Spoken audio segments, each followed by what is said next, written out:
আসসালামু আলাইকুম রহমতুল্লাহি বরকাতুহ। বিকেলের সুন্দর আবহাওয়ায় পাখির কিচিরমিচির ডাক শুরু হয়ে গেছে, যেহেতু সন্ধ্যা নামে না এখনো।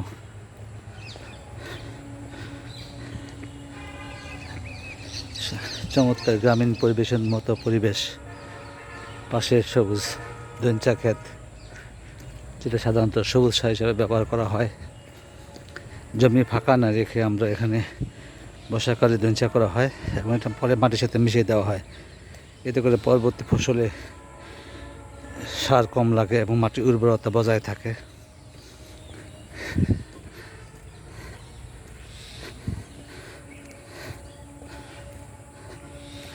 পাশে আমাদের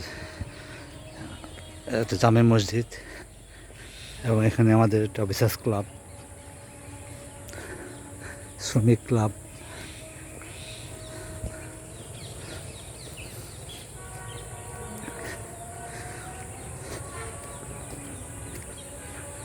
বাম পাশে আমাদের বিভিন্ন ফসল করা হয়। সে মাঠে এখন অবশ্য ডেঞ্চা মিশিয়ে দেওয়া আছে, যার জন্য বর্ষাকালে কিছু পতিত না রেখে জমি সবুজ সার মিশিয়ে দেওয়া হয়েছে। ধন্যবাদ সবাই।